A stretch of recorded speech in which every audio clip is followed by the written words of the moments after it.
To begin with, it's quite an emotional moment for me because in my world of training, Dr. Suvarna was my guru. I worshipped the ground on which she walked.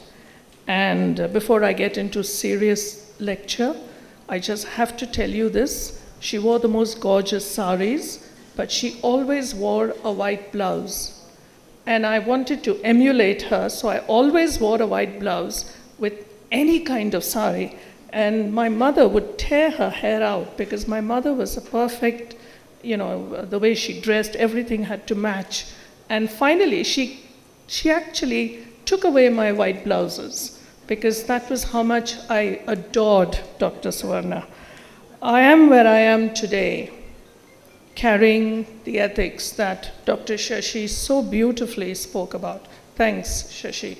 We were privileged. Those of us who were in her radar were certainly blessed and privileged. And this lecture is my thanks to her and my tribute to a woman who really impacted me professionally. Thank you, ISOPARB, for asking me. Well, we've said enough about this amazing lady and her beautiful eyes. I've been asked to talk about normalizing and humanizing birth in India. Yes, over the last 10 years, I've gone through a personal change and my understanding of birth and what we obstetricians are bringing to the table where birth is concerned. Very brief overview, we see where India is today. What are the maternity services we have? What are the challenges? And what's the glaring evidence that's in our face? And are we ready for change? We know we are the largest democracy and the English-speaking country in the world, but we're a land of diversity and extremes. We contribute about 26 million a year in terms of births. So when you're talking about humanizing, we need to keep that number in mind. And we are leading in terms of use of cell phones. And we are also an attractive area in the world for medical tourism. So these are all the good things about India. But when you look at unequal countries, we are second on the list. 1% of our population, or rather, yes, it's 1% of our population that owns 50% of the wealth. And the remaining 50%, out of that, 30% of the population are below poverty line. And the remaining 50% own 4% of wealth. Now, how's that for inequality? So, any wonder that this is what we look at every day all across our country? These are the challenges our women face to give birth. And in the tribal belts, they have to innovate. But, as I said, we are a land of extremes. But in Delhi or in the north, you have Fortis, Mamma Mia places, and you've got Cloud 9, where you can be absolutely spoiled rotten. But we weep.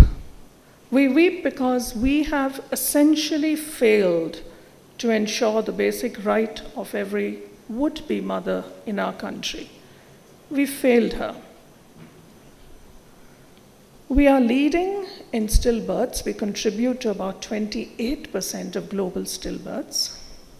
And everywhere, I am convinced this sentence is true. Everywhere lies a mother, either abandoned or not cared for, either abused or thrashed, either alive or dead. And we need to weep for these women. So childbirth today, I'm sure you agree, is facing a crisis. We've medicalized, and you've heard enough about that. We've dehumanized birth, which should be enjoyable and joyous, and our C-section rates are rising. But what do we mean by humanizing? So we understand that the woman is a human being. She's not a machine or just a container to mass produce babies. We need to put the woman who's giving birth in the center. And she ought to be in control. And it's not we who need to make decisions for her. Penny Simkin, she's a famous physiotherapist and writes beautifully about birth. She says it also means considering her beliefs, her values, her feelings, her culture, and treat her with dignity during the birthing process. It's a tall order, but that is the definition and that is the bar. Whether we reach it is a different matter, but that is the bar. And WHO says we've medicalized birth because we've got women out of their familiar environments, strapped them to machines, and we are in control. And this alters the thinking of the mother. So what's physiological birth? Spontaneous onset, no restriction on time, movement, food, and no medical pain relief. You give her the choice to birth in the position she wants, delay the cord clamping, and put the baby on her skin contact. So how many of us have actually given women that ability to birth naturally without any interventions? Some of us have never seen a natural birth. Now, the Royal College of Midwives labored over the definition of normal birth, and in 2007, because all of us are very quick, we write FTND, FTND. But how does one define a normal birth?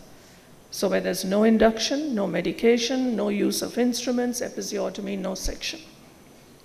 Great. But why is this so important?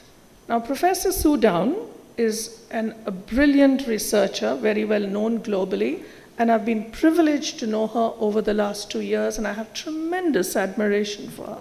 She says most women in any country in the world would prefer to give birth as physiologically as possible, i.e., no intervention.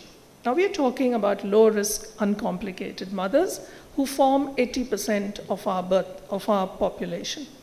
And this is also the safest way for that woman to give birth in any setting, be it at home, be it in a developing country or developed country.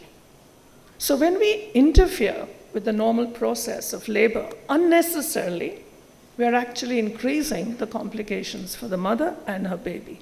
And unfortunately, unknowingly, we've allowed systems to come in that we actually end up interfering. So, Sue Down ran a study last year over 7 hospitals, and she just took a 5-week period and audited the case files where every birth was recorded as normal, and to her horror found that these 9 interventions existed where obstetricians, midwives thought it was normal. And it's amazing. Some women had a CTG running for an hour. No rhyme or reason. Some of them were catheterized, fetal blood sampling. So a lot of intervention was actually happening. So they've actually now been looking at how they could reduce this. What I discovered through the soul searching over the last 10 years is the way in which a woman gives birth and the way in which a baby is born impacts that woman for the rest of her life. Not just emotionally, psychologically. And today we are discovering post-traumatic stress disorder increasing postpartum. But we do not have humanized births in our country. Why? Well, the government initiative, JSY, JSSK, get women into the hospitals, good idea. Government is under the mistaken impression that institutes are safer, and our institutional births have gone up to almost 90%. Public hospitals have got absolutely overwhelming numbers and a fatigued staff. Now, these are pictures that we've taken personally. We are privileged to have a consultant midwife with us who's given us a year of her time. She's come from the UK and is with us for a year. And we've been traveling across India to corporate hospitals, medical colleges, public hospitals, private hospitals, just to understand how we are birthing our women. And this is a woman in one of our largest tertiary referral postgraduate teaching hospitals. And this is what we saw when we went in to a postgraduate teaching hospital, where I had just given a lecture on humanizing birth. And if any of you have the time, make the time and read this article. It will make you cry. So, any reason women are afraid to come to us to birth? And I'm talking about largely our public hospitals. Healthcare leads to deaths because women will not access public facilities because of the rude behavior of the staff. They are verbally and physically abused. But people are afraid, they don't talk about it. And our institutional births have increased, so is our section rates increased. And look at the private hospitals, that's already been mentioned. So as a result, these women who have no choice, no voice, no money, out of fear, go to public hospitals, private hospitals, and go further into debt. So we have challenges, ladies and gentlemen. We have on one side the clinical challenges. We have the other side where we've dehumanized birth. We've got mainly inequalities. So we've got a huge task ahead of us. But I am very optimistic. Don't give up. There are islands of hope in our country. And hope is being able to see that there is a light despite the darkness. Now we know that largely maternity services come through public hospitals, and under private you can have NGOs, you can have trusts, you can have mission hospitals and the corporate chain, not to mention large nursing homes that a lot of us are privileged to hold. Now let's look at the government. The government has done a lot and continues to do a lot to humanize birth, to make birth safe. They've also issued guidelines that are extremely good to have. And look at the millions of women that have benefited from what the government has tried to introduce through the National Health Mission. And we need to be grateful for that. The government also tried to humanize birth by insisting that we have birth companions in public hospitals. Whether it's being done is a different matter, but they've tried. Now let's go to the NGO sector. This is it's an amazing NGO in Gujarat, run by one of our own colleagues. She's a urogynecologist, uses technology to help rural women through their pregnancies. This is Earth Foundation that we visited personally in Udaipur. The lady in trousers is Indi Kaur. She's a consultant from London with us. And this is an NGO that uses evidence-based practices, and they serve the tribal belts in Rajasthan. And that is a woman who's extremely proud of the work that she does. And they have evidence-based protocols all around their labor wards in Hindi and English. And that's the NGO clinic, and they have birth companions. No interventions, low-risk mothers birth, and they recognize complications early and refer them to the hospital. But I was absolutely tickled with this room that they have. They offer kangaroo mother care for the small babies, and they've got these special chairs for the women. Ekjot is another NGO that does amazing work in Maharashtra, and they are public health champions recognized.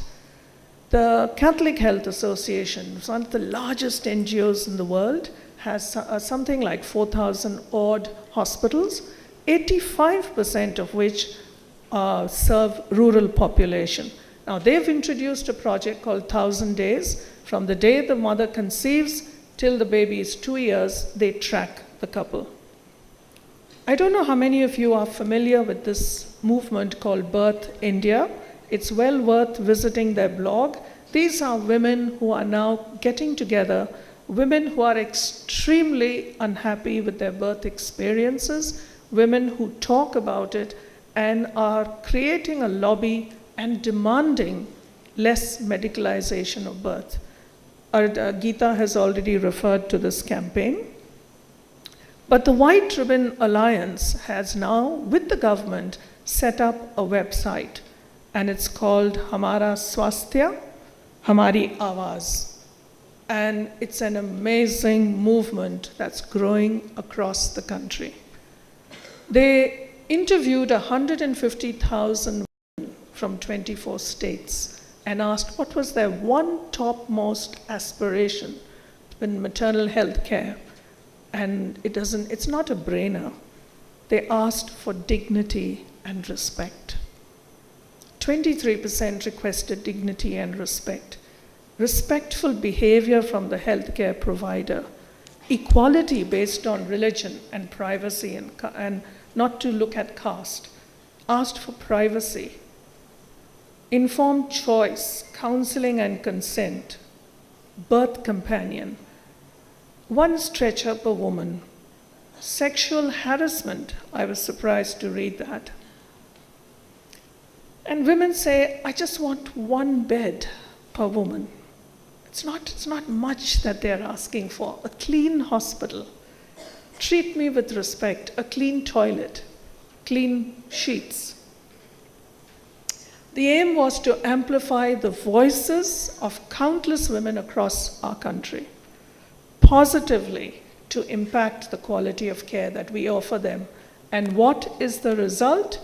75,000, more than 75,000 women have now signed up on this campaign. 40,000 women across 38 districts have joined hands on this campaign. Another campaign led by WRA again in Rajasthan have got the women again involved. And they are asking for accountability. They're holding, all these kind of processions and demanding information and accountability and audit. So in one sense, if you look around, movements all over where they have shaken up and caused change have actually been led by women. So what do you think women want? Not much. Kindness, respect, information. They want to have clean facilities and make sure that there are medicines available when they come to you. They want a birth companion and the freedom to move and birth in a position of choice. So what can we do? We've got a room full of women. Sorry, gentlemen, I just see two of you here. As a community, as a fraternity, can we make respectful maternity care our slogan? As our movement, FOXY, ISOPARB, can we look at the evidence, which I will now talk about? Can we support natural birth and midwifery? We're all on social media. Can we raise awareness? Because the women out there who are being abused, they are our sisters. They are women like us.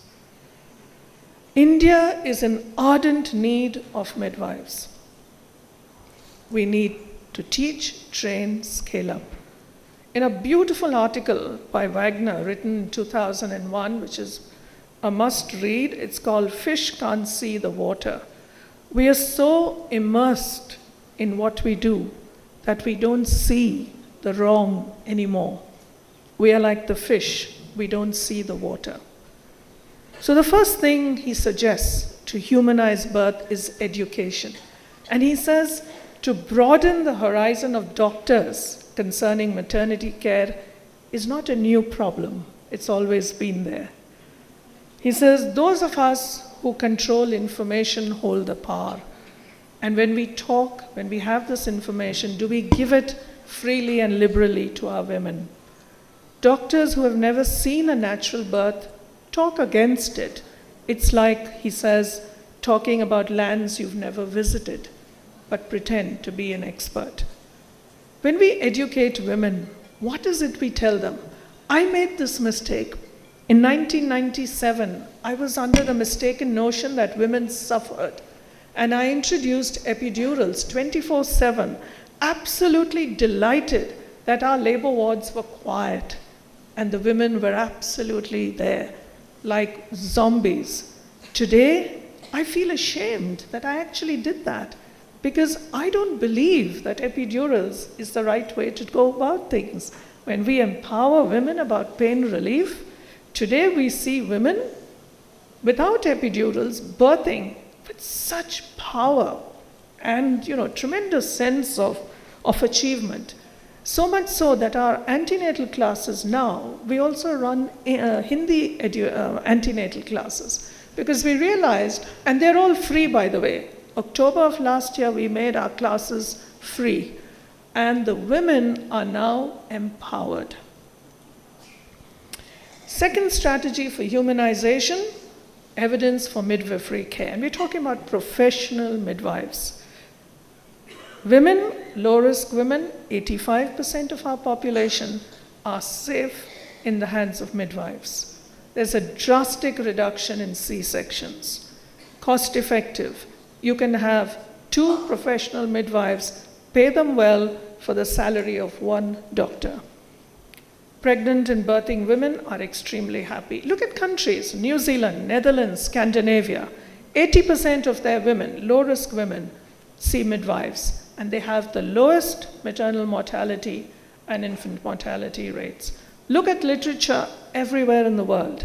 There is no evidence to show that primary care by midwives is safe or maybe safer than that provided by doctors. Again, we are talking about low-risk mothers.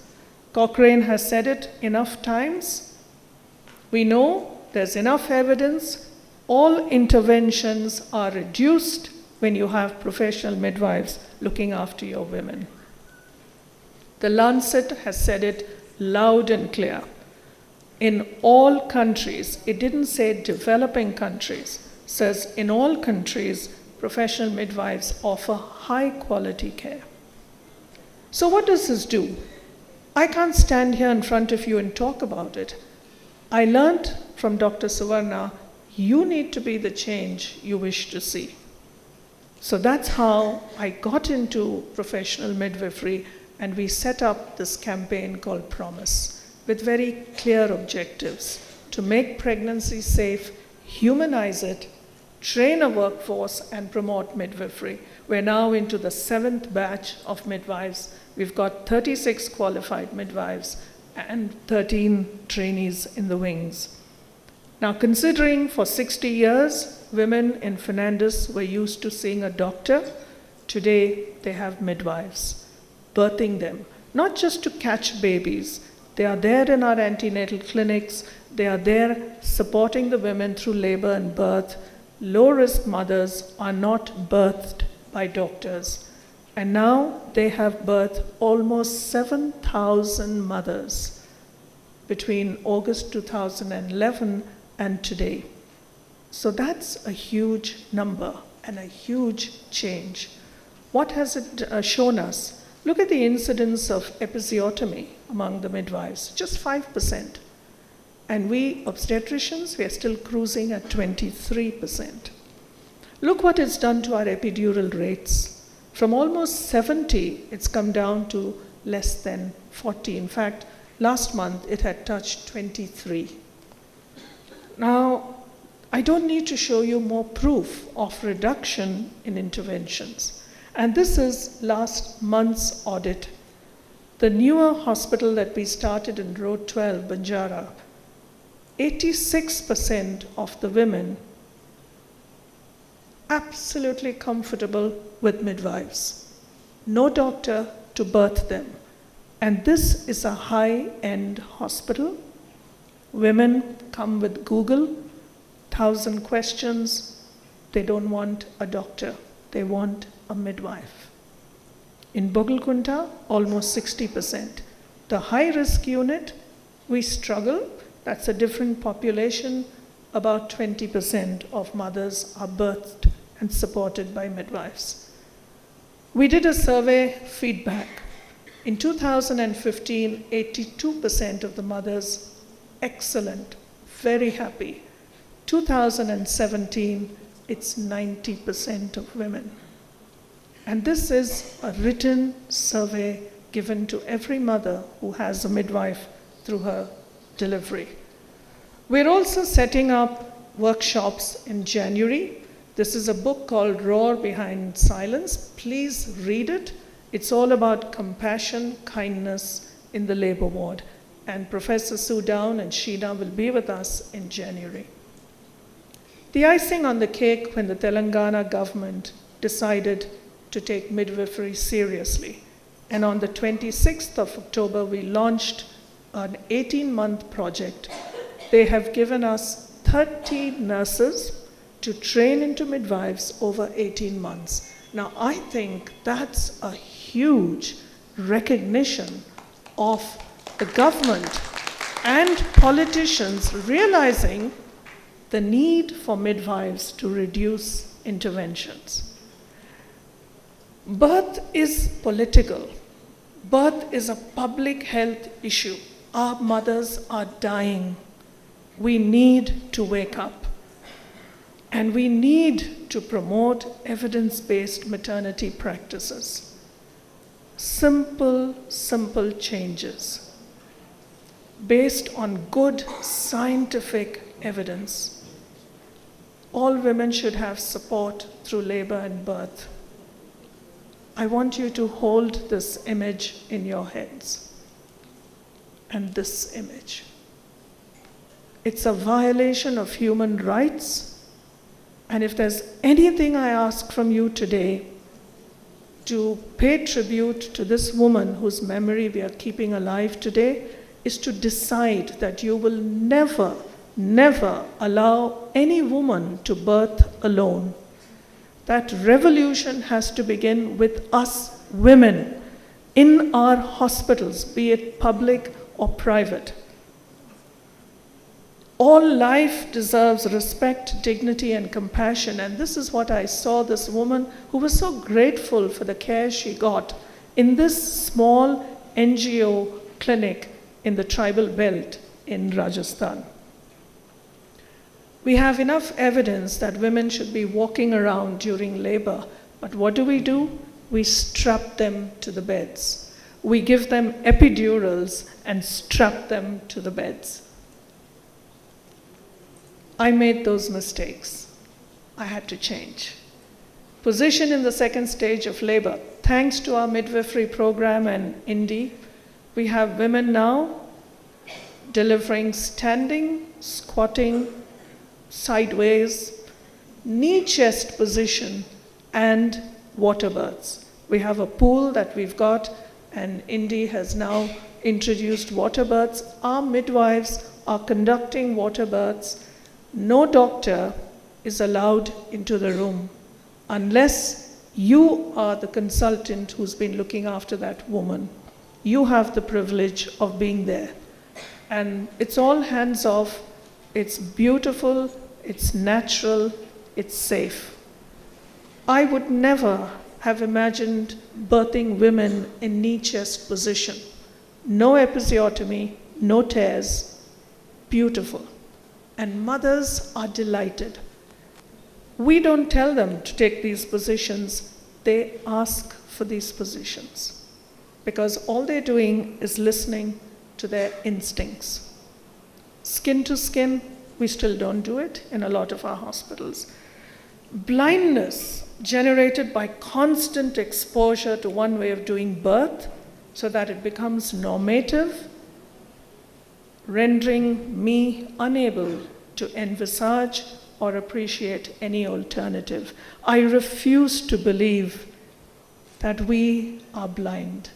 I refuse to believe.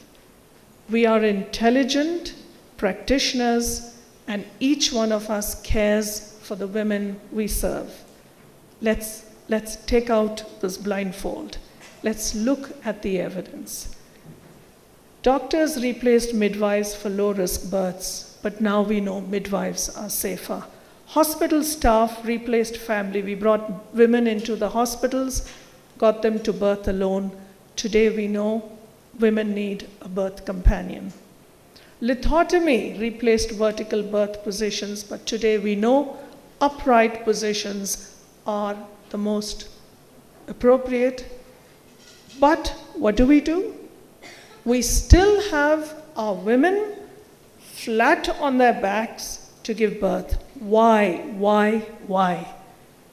Because today I know through midwifery that when a woman is flat on her back with her legs up in stirrups, it's like pushing a car uphill.